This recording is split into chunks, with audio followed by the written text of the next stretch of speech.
इस मुद्दों को समझ लेते हैं तो हमको लगता है कि 50% से ज्यादा पॉलिटी के हमारे जो भारतीय संविधान में जो उपबंध किए गए हैं उसके बारे में आप समझ पाएगा। और ये आपका टॉपिक जो है सो फंडामेंटल बनाम पॉलिटिक का ये जो टॉपिक हम लेने जा रहे हैं ये अपने आप में एक महत्वपूर्ण टॉपिक है। अगर आप इसको fundamental right versus DPSP, fundamental यानी मौलिक अधिकार बनाम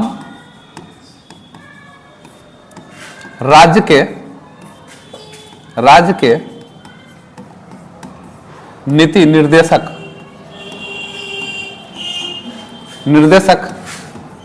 तत्व।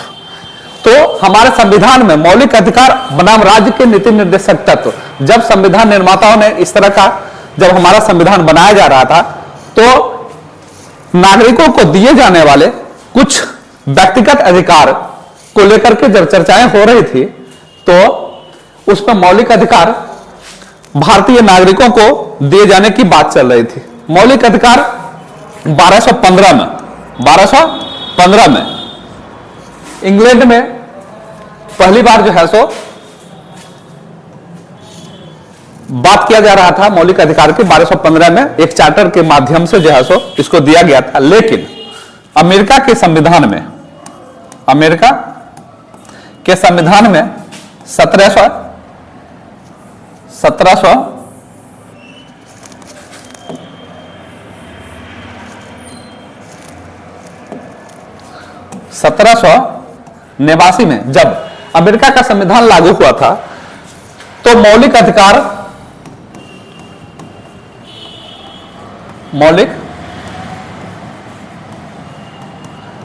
को अमेरिका के संविधान में शामिल किया गया था। इसी संविधान से जो है सो भारत के संविधान में भी मौलिक अधिकार देने की बात की गई। तो मौलिक अधिकार जो आपका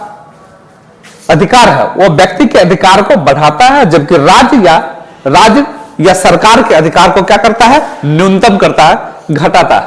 ठीक है ना। तो मौलिक अधिकार की जब बातें हो रही थी भारतीय संविधान में इस बातें का उपबंध किया जा रहा था तो उसी के साथ साथ राज्य के नीति निर्देशक तत्व का भी क्या किया जा रहा था, उपबंध किया जा रहा था। तो भारत की जो परिस्थिति थी उस वक्त की, जो हमारे पास संसाधन उपलब्ध थे उस संसाधनों के बेस पे, उस संसाधन के आधार पे भारतीय नागरिकों को बहुत सारे अधिकार हम लोग नहीं दे पा रहे थे क्योंकि हम लोगों के पास रिसोर्स का अभाव था। तो हमारे संविधान निर्माताओं ने राज्य के नीति निर्देशक तत्व के माध्यम से जो है भारतीय नागरिकों को कुछ अधिकार देने का प्रयास किया गया, जो पूर्ण रूप से जो था राज्य के अधीन किया गया। जब ऐसा प्रावधान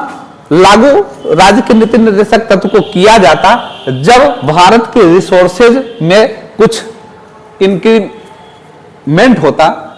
हमारे जो रिसोर्स के साधन जो उपलब्ध होते, तो धीरे धीरे राज्य के नीति निर्देशक तत्व में जो उपबंध थे उसी को जो है सो लागू करते चल जाते, जो सरकार के कर्तव्य के रूप में हमारे संविधान में इसको शामिल किया गया था। तो मौलिक अधिकार का वर्णन जो है हमारे संविधान के अनुच्छेद 12 से लेकर के 35 तक में जो है सो इसका किया गया। 12 से लेकर के 35 में जो भाग 3 में, जबकि भाग 4 में अनुच्छेद 36 से लेकर 51 में राज्य के नीति निर्देशक तत्व का वर्णन किया गया।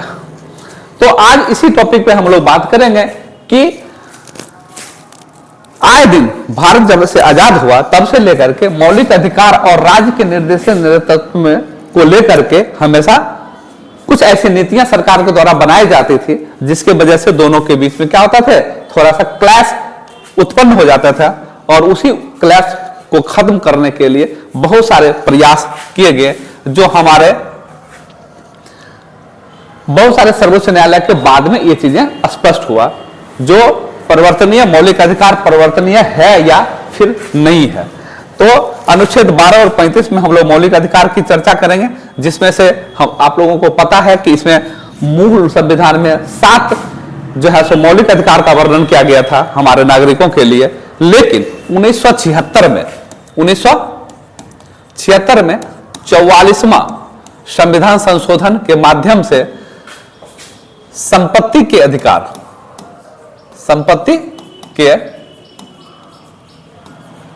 अधिकार को खत्म करके इसे एक कानूनी अधिकार के रूप में अनुच्छेद 300 के क में रख दिया गया, जिससे हमारे मूल संविधान में जो 7 फंडामेंटल राइट थे उसको कम करके अब हमारे पास जो फंडामेंटल राइट है वो 6 फंडामेंटल राइट क्या है हम लोगों को अभी भारतीय नागरिकों को क्या होता है, मिलता है, ठीक है ना। तो एक केस है स्पष्ट रूप से जो 1973 में, जिसका वर्डिक्ट सर्वोच्च न्यायालय 24 अप्रैल 1973 में केशवानंद भारती बनाम वाद में सर्वोच्च न्यायालय ने स्पष्ट किया था। केशवानंद भारती बनाम जो एक संत थे केरल के, उनके जो मठ थे उसमें उनके बहुत बड़ा संपत्ति था, और उस संपत्ति को केरल सरकार ने क्या किया कि कुछ सार्वजनिक लोगों के हितों के लिए जो है उसको एक्वायर करना चाह रहे थे, जिसके अगेंस्ट में केशवानंद जो थे वो सर्वोच्च न्यायालय में जो हमारे अनुच्छेद 32 के तहत संविधान में उल्लिखित अनुच्छेद 32 जो संवैधानिक उपचार का अधिकार है, जो डायरेक्ट फंडामेंटल राइट का अगर हनन होता है हमारे संविधान में, तो हम इस अनुच्छेद 32 के तहत सर्वोच्च न्यायालय में हम अपनी बातों को रख सकते हैं, अपने अधिकार को वापस ले सकते हैं। इसी के तहत जो है सो केशवानंद भारती ने सर्वोच्च न्यायालय में एक रीट लगाए, उन्होंने उसमें शामिल किए उस रीट को, और उसमें सर्वोच्च न्यायालय का जो वर्डिक्ट आया था उसी से संबंध में लेकर के, तो ये फंडामेंटल राइट और डीपीएसपी में किस तरह से